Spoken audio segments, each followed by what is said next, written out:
Outside the Box Reviews, we are taking a look at the NECA Terminator Genisys T-1000 figure. And right off the bat with this review, I feel a little bad. Usually when I'm going to review an action figure, I try to at least refamiliarize myself with the property it comes from beforehand, unless it's something I know by heart. And I've only seen Terminator Genisys once, and at the point this figure is coming out, we still have about a month left before the movie's available on Blu-ray, so I don't really remember too much about this version of the T-1000. Quite honestly, I don't think we would actually be getting this version of this figure if it wasn't for the fact that so much of what's here on this figure is potentially going to be reused tooling for the ultimate T-1000 figure coming out down the line from NECA. For accessories, we do get a couple of pieces. We get the chrome javelin from when he breaks off his own arm and turns it into a spear to throw. Simple piece, but nice paint job with the chrome in a decent shape. He holds it fairly well in the one hand that he's meant to. It's not a particularly tight grasp, so it kind of does wobble a little bit. We also get his little revolver. And then here on his side, we do have a holster, and the gun will go right in there very easily. For the head sculpt, I think NECA did a really nice likeness to the actor. You don't really see him too much in the film, so it's not like he leaves as big of an impression as Robert Patrick does, but they did a really good job here. All the nice wrinkles and things are in there. His eyes look pretty good. The paint detailing around his mouth and around his hairline's not too bad either. There is a little sloppy around the hairline. Not a whole lot of paint shading in his hair either. The front of the uniform here does have a lot of detail. We do have the buttons going down the front, all the appropriate wrinkles up in the shoulders. Pockets are nicely detailed. We do have his name tag, which I can't quite make out here, but it is actually written on there. Then we got his police department badge. Coming on the back with some nice seams in the clothing as well as some more wrinkles. But with this new body, NECA has incorporated a great gimmick. You can actually take the entire front of the figure and pop it off, and then you can attach this battle-damaged upper body. This one has the torso covered in bullet holes. You can see all the little impacts across it. Underneath those, he still has the same great detailing as the name tag, the badge, the pockets, all that good stuff. And then he also comes with an alternate head where he has his eye blown out. So we can see the impact there right on his eye. Now these heads are interchangeable, so you don't necessarily have to have this head with this body. But it's kind of cool that the torso actually stores the head, so you don't have two separate pieces lying around when this is taken apart, but just one big one. The arms of the figure are nicely sculpted, a lot of good wrinkles in there. You can see the wrinkles get more bunched up near the forearm. We have this cuff around the sleeve, which looks really nice with a button on it. And then we have his hands. For his right hand, we have several different options. We have this version where it's open to hold his spear.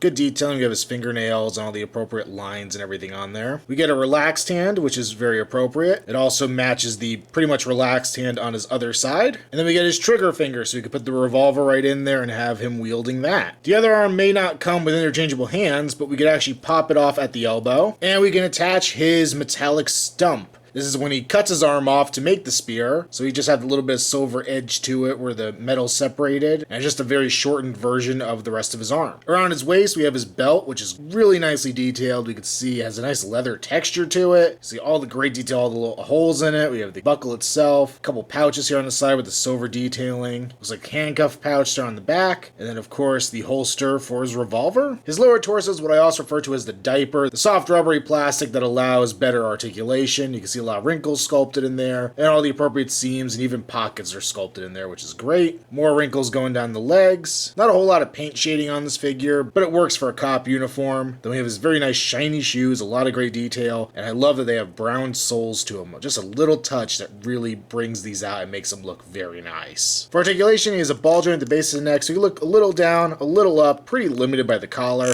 but he can swivel side to side as well as tilt. At the shoulder, we have a pin socket joint, so we can go forward and back as well as out to the side. Pretty good range of motion, and it moves pretty easily. At the elbow, we have a bend, which goes probably about 90 degrees, as well as a rotation. We have a ball joint at the wrist. His cutoff arm still contains that elbow articulation even when it's in this short form. We have a ball joint at the waist so he can tilt a little forward and back, side to side, as well as rotate. The legs are on pin socket joints so they can move forward, back, as well as out to the side. They can swivel at the hip, bend at the knee about 45 degrees, as well as rotate. Then we have a pretty decent ball joint here at the foot. And here's our new T-1000 next to our classic T-1000, the Robert Patrick T-1000. And I can definitely see that they're going to be using quite a bit of this body for the ultimate T-1000 figure. We're really probably going to get a new front of the torso, obviously new head sculpts or reused head sculpts, I guess. A new belt, but they'll probably keep the legs pretty much the same, and a lot of the details don't change up too much. But these two look great in scale with each other, and I guess that makes sense because they'd probably use about the same amount of liquid metal to make any of these